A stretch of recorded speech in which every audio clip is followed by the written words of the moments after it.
ইহুদিদের কবরস্থানে আব্দুল্লাহ বিন জুবাইরের লাশটাকে ফেলে দেওয়া হলো। তারপরে বলা হচ্ছে কি এর মা, এর নাম হলো আসমা বিনতে আবি বাকার। আবু বাকারের বড় বেটি আসমা, আর আবু বাকারের ছোট বেটি হলো হযরতে আয়েশা। আয়েশার বোন আসমা, আর আসমার বেটা হলো আব্দুল্লাহ বিন জুবাইর। তাকে এইরকম নির্মম হত্যা করে দেওয়ার পর হাজ্জাজ বিন ইউসুফ একটা লোককে পাঠিয়ে আসমাকে গিয়ে বলছে, আসমা তোমাকে ডেকে পাঠিয়েছে। কে? তো হাজ্জাজ বিন ইউসুফ। কেন ডেকে পাঠিয়েছে? ওখানেই কথা হবে, তুমি চলো আমার সাথে। হযরতে আসমা বললেন, আমি যাব না, যাব না। হাজ্জাজ বিন ইউসুফ পিয়নকে পাঠালো। তাতে কি বলছে পিয়ন? যেটা বলে দিল পিয়নকে, সেটা পিয়ন গিয়ে বলছে, লাতাতিয়ান্নানি আও আল্লাহ আবআসা ইলাইকা রাজুলান মান ইয়াসহাবুকে বিকুরুনিকে। আমি তোমাকে ডেকেছি, চলে এসো। না যদি সহজভাবে এসো এ মহিলা, তাহলে তোমার কাছে আমি এমন একটা লোককে পাঠাবো, যে লোকটা তোমার চুলের ঝুঁটিকে ধরেই ছেঁচড়াতে ছেঁচড়াতে আমার দরবারে নিয়ে চলে আসবে, তখন তুমি আমার সামনে আসবে। ভয় লাগে না? কে ডেকে পাঠিয়েছে? আমার নাম হাজ্জাজ। হাজ্জাজ বিন ইউসুফকে জানো না, চিনো না? ও শুধু দেখাবে যে দেখ তোর বেটার কি করেছি আমি, রাগটা ঝাড়বে। তার জন্য আব্দুল্লাহ বিন জুবাইরের মাকে ডেকে পাঠাচ্ছে। দ্বিতীয়বার পিয়ন যখন গিয়ে বলল, হয় চলো, আর না হয় এমন লোক আসবে যে লোকটা তোমার চুলের ঝুঁটি ধরে নিয়ে যাবে হাজ্জাজের কাছে। কি করবে এবার? ডরে এক পা করে হাঁটতে হাঁটতে শুরু করবে, যেতে রওনা দেবে। হযরত আসমা জোর গলাতে বললেন, আল্লাহর কসম তোমার ডাকে আমি যাব না, হাত্তা তাবআসা ইলাইয়া মান ইয়াসহাবুনি বিকুরুনি। অতক্ষণ পর্যন্ত যাব না যতক্ষণ পর্যন্ত তুমি ওই বাহাদুরের বেটা বাহাদুরকে না পাঠাবে আমার কাছেই, যেই বাহাদুরের বাচ্চা আমার চুলের ঝুঁটি ধরে আমাকে ছেঁচড়াতে ছেঁচড়াতে নিয়ে যাবে। দেখি তোমার কত বড় পাওয়ার আছে, দেখি তোমার কত বড় লোক আছে। কে কোন আল্লাহর বান্দা আসবে আর আমার চুলের ঝুঁটি ধরে আমাকে নিয়ে যাবে, আমি তাই দেখব, তুমি তাকে পাঠাও। মেয়ে ছেলে হলে কি হবে? কলেজাটা কত বড়, তোর লোককে দেখবো আমি, পাঠানা। কে আমার চুলের ঝুঁটি ধরে আমাকে নিয়ে যাবে? আমি যেন তেন মানুষ নই, আবু বকর সিদ্দিকের আমি বেটি। এটা কোন মানুষ? উম্মতে মুহাম্মাদির সর্বশ্রেষ্ঠ মানুষ, তার আমি বেটি। আমি যেন তেন লোক নই। আমাকে তুমি ভয় দেখাচ্ছ চুলের ঝুঁটি ধরে টেনে নিয়ে যাওয়ার?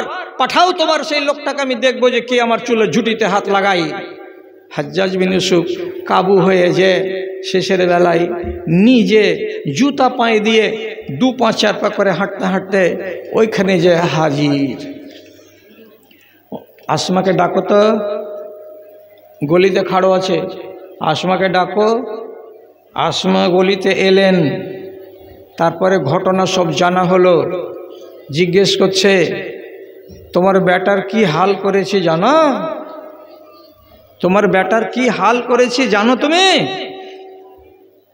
এর মতন জাল্লাদ এর ব্যাপারে ইতিহাস সাক্ষ্য দিয়ে বলছে কাছাকাছি 1 লক্ষ মানুষকে মার্ডার করেছে এই হাজ্জাজ বিন ইউসুফ। এত বড় কাতিল, তার সামনে কথা হচ্ছে মুখামুখি সামনাসামনি। অথচ এই বেটি ছেলেকে আল্লাহ রাব্বুল আলামিন বুকের পাটা কত দিয়েছেন দিনের ব্যাপারে, ধর্মের ব্যাপারে। উনি বলছেন, হ্যাঁ জানি। কি করেছি তোমার বেটাকে?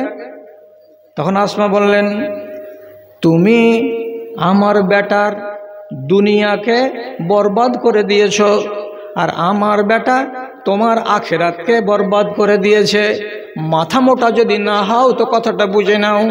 তুমি যদি আমার বেটাকে না মারতে তো দুনিয়ায় আমার বেটা বেঁচে থাকতো। আমার বেটাকে যখন তুমি মেরে দিলে, আমার বেটা শহীদ হয়ে গেল, আর যে শহীদ হয়ে মরবে তার আখিরাত উজ্জ্বল হয়ে যাবে।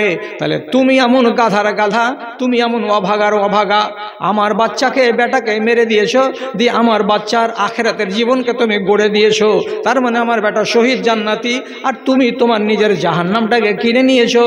আমার বেটার জীবনকে তুমি নষ্ট করেছো, আর তোমার আখিরাতকে আমার বেটা নষ্ট করে দিয়েছে।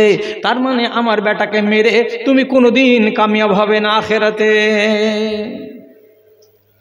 বাইরে মানুষ লাজবাব হয়ে কাচুকুচু করে তাকাইছে। এই বুড়ি মানুষের ফর্মুলাতে যা দেখছি তাতে ও তো শহীদ আর আমি যে কাতিল হত্যাকারী, তো সেই হিসাবে তো আমার আখেরাত বরবাদ হলো, আর আমি আব্দুল্লাহ বিন জুবাইরের আখেরাতকে বানিয়ে দিলাম। তো আসলেই তো আমি আহামক। কিন্তু মুখ ফুটে কিছু কথা বলতে পারে না, কাচু করে থেকে গেল। তারপরে হযরতে আসমা বলছেন, শুনো একটা কথা বলছি, কথাটাকে শুনো, শোনার পরে এখান থেকে যাও। কি কথা বলছে? আমার ভগ্নিপতি রহমাতুল্লিল আলামিন আল্লাহ পাকের নবী জানাবে মুহাম্মদুর রাসূলুল্লাহ একদিন বলেছিলেন যে সাকিফ গোত্র থেকে দুটো মানুষ বের হবে, একটা মানুষ হবে চরম মিথ্যাবাদী, এর মতো মিথ্যাবাদী দুনিয়াতে আর কেউ হবে না। আর সেই চরম মিথ্যাবাদী হবে একজন, আর দ্বিতীয়জন আর একটা বের হবে, তার আরবিতে নাম হলো মুবির। তার মানে কি? অন্যায়কারী, জালিম, হত্যাকারী। এমন বড় জালিম হত্যাকারী একটা পয়দা হবে। তা আমি আমার চোখে এতদিন পর্যন্ত দেখে নিয়েছি রাসূলুল্লাহর ইন্তেকালের পরে যেটা বড় মিথ্যাবাদী ওই বংশ থেকে পয়দা হয়েছিল, তার নাম মুসাইলামা কাজ্জাব।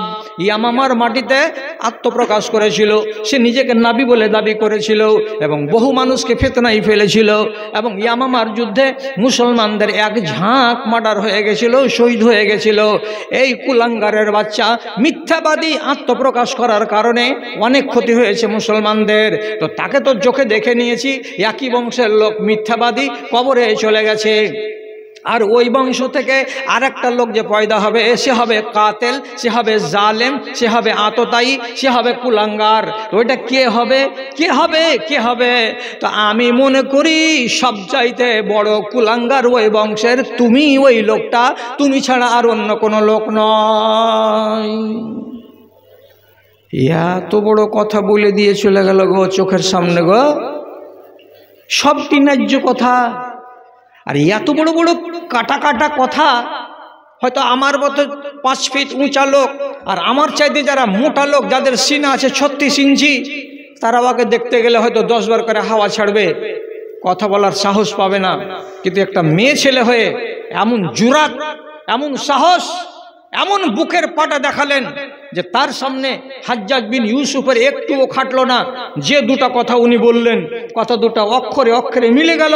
কাচু মুখ করে লাজবাব হয়ে বিনা কোনো প্রতিবাদে, আসছি তোকে মারবো বলে, লোক ফিট করছি তোকে শায়েস্তা করবো বলে, এমন কোনো কথা না বলে বোকার মতো উঠে সেখান থেকে চলে গেল। কথা হলো এই, আল্লাহ তাআলা কোরআনে বলছেন, কুলিল হক মির রাব্বিকা ফালা তাকুন মিনাল মুমতারিন। ন্যায্য কথা আল্লাহর পক্ষ থেকে হয়, অতএব হক কথা বলতে গেলে দ্বিধা করতে নাই। কেন? হক কথা বলতে গেলে তোমার শরীরে যদি আঘাত পড়ে যায়, এটাই তোমার জন্য হবে গাওয়াহ। তোমার রক্ত যদি ঝরে যায়, এটাই হবে তোমার কল্যাণের চাবিকাঠি। অতএব হক কথা বলতে কোনো মানুষ যেন দুর্বলতা প্রকাশ না করে। এখন সময় চলে এসেছে আপনাকে পায়জামা ঝেড়ে, লুঙ্গি ঝেড়ে, জামা ঝেড়ে কথা বলার। যেখানে মুনকার পাবেন সেখানে গর্জে উঠেন। চায়ের দোকান, মন্দ পেলে গর্জে উঠেন। গায়ের ভেতরে হেঁটে যাচ্ছেন, কোনো মন্দ দেখতে পাচ্ছেন, গর্জে উঠেন। কোনো জালসা গাহে কোনো মন্দ হচ্ছে, সাথে সাথে প্রতিবাদ করুন, গর্জে উঠুন। একটা জায়গাকে আপনি ফাঁকা রাখবেন না। কোনো একটা জায়গা কেউ ভুল বলছে, তাকে রুখে দিতে হবে সাথে সাথে, দেরি করতে হবে না। দেরি করলেই লল্লা ফাল হয়ে যাবে আর আরেক জায়গাতে গিয়ে গলাবাজি করবে।